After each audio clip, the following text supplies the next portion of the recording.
I had this great summation all worked out, full of some sharp lawyering, but I'm not gonna read it. I'm here to apologize. I'm young and I'm inexperienced, but you cannot hold Carly Haley responsible for my shortcomings. You see, in all this legal maneuvering, something's gotten lost. And that something is the truth. Now, it is incumbent upon us lawyers to not just talk about the truth, but to actually seek it, to find it and to live it. My teacher taught me that. Take Dr. Bass, for example. Now, what is the truth? That he's a disgraced liar? What if I told you that the woman he was accused of raping was 17, he was 23. She later became his wife, bore his child, and is still married to the man today. Does that make his testimony any more or less true? What is it in us that seeks the truth? Is it our minds? Or is it our hearts? I set out today to prove that a black man could receive a fair trial in the South, that we are all equal in the eyes of the law. That isn't true. Because the eyes of the law are human eyes. Yours and mine. So until the day that we can see each other as equals, justice will never be even-handed. It will remain nothing more than a reflection of our own prejudice. So until that day, we have a duty under God to seek the truth, not with our minds and not with our eyes, where fear and hate turn commonality into prejudice, but with our hearts, where we don't know better.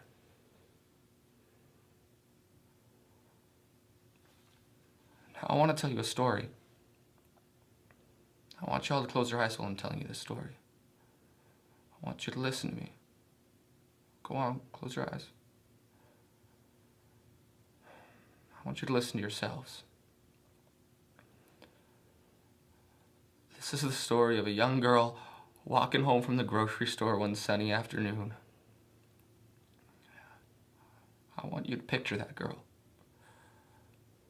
Suddenly a truck races up and two men jump out and they grab her, tie her up, drag her into a nearby field, rip the clothes from her body, climb on, first one, then the other, raping her, shattering everything innocent and pure, hit a vicious thrust, a fog of drunken breath and sweat. And when they're done with her, once they've killed her tiny womb, murdered any chance for her to bear children, for her to have life beyond her own, they decide to use her as target practice. They throw full beer cans at her. They throw them so hard that it tears the flesh right down to her bones. And they urinate on her. Next comes the hanging. They have a rope. They tie a noose. I want you to imagine that noose tightening around her neck, and in a sudden quick jerk, she's pulled to the air, her feet and legs go kicking, but they don't find the ground.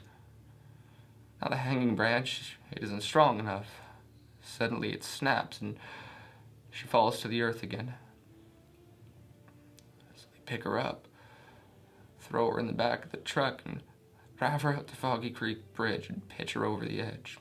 She falls some 30 feet down to the creek bottom below. Could you see her? Her raped, beaten, broken body, soaked in their urine,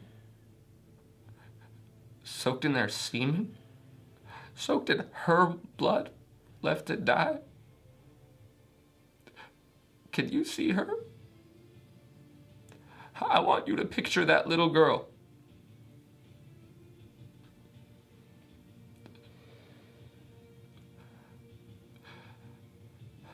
Now imagine she's white.